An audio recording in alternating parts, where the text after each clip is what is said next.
किसने कहा था तुमसे कि मेरी तुम्हारी बच्चों ने कोई बात पक्की हुई है? मेरी mom. Stop it! I really love you. Shut up!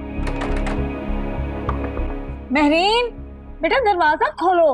आखिर क्यों रो रही हो? क्या हुआ यूनिवर्सिटी में?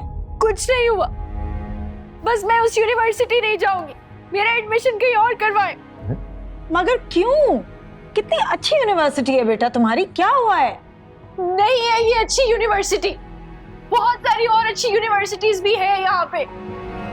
बस मैंने कह दिया तो कह दिया, मैं नहीं जाऊंगी कल से इस यूनिवर्सिटी। और अगर आप लोगों ने मेरी बात नहीं मानी तो मैं पढ़ाई छोड़ दूंगी। बेटा महरीन, खोलो तो सही दरवाजा। ओहो, मुझे भी तो पता चले क्यों रो रही है ये। आखिर हुआ क्या है यूनिवर्सिटी में? ओहो भाई, मुझे खुद नहीं मालूम तो मैं आपको क्या बताऊं। बड़ी लापरवाह माँ हो तुम, बेटी की खबर भी नहीं रखती। Look who's talking. पहले आप तो अपने बाप और शौहर के फराइज अदा कर लीजिए, फिर आप मुझे बोलिएगा, बात करते हैं। हद हो गई भाई, इस औरत को आज तक शौहर की इज्जत करना नहीं आई। ये लो महविश, अम्मी का मुंह मीठा करवाओ।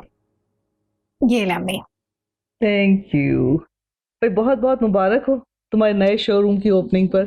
Thank you. अल्लाह ताला तुम्हें दिन दुगनी रात चौगनी तरक्की दे, ढेर सारी खुशियां दे, लंबी उम्र दे। अम्मी, मैं आज जिस मकाम पे हूँ ना, वो सिर्फ आपकी दुआओं का नतीजा है। सही कह रहे हैं भाई, अम्मी ने वाकई बहुत मेहनत की हमारे लिए। और तुम बच्चों ने मेरी मेहनत तो कभी रायगा नहीं जाने दिया।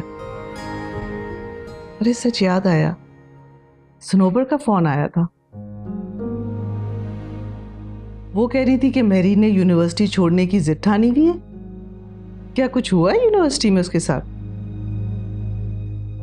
अम्मी मेरा ख्याल है आप सनोबर आंटी से खुद ही पता कर लीजिए कि क्या प्रॉब्लम है उनकी बेटी को, क्यों छोड़ना चाह रही है वो यूनिवर्सिटी। भाई ये क्या बात है?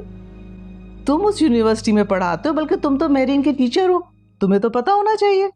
हाँ टीचर हूँ, लेकिन टीचर मानने को तैयार नहीं है, वो कुछ और ही समझ रही है। क्या मतलब? अम्मी प्लीज, मैं उस लड़की के बारे में मजीद कोई बात नहीं करना चाहता। और सनोबर आंटी अगर अपनी बेटी के लिए इतनी फिक्रमंद है ना, तो उनको बता दीजिए कि वो पढ़ाई में बिल्कुल सीरियस नहीं है। वो खामखा में उसकी पढ़ाई में और तालीम और तरबियत में पैसे खर्च कर रही हैं, सब बर्बाद हो रहा है। अरे इसे क्या हुआ? No idea.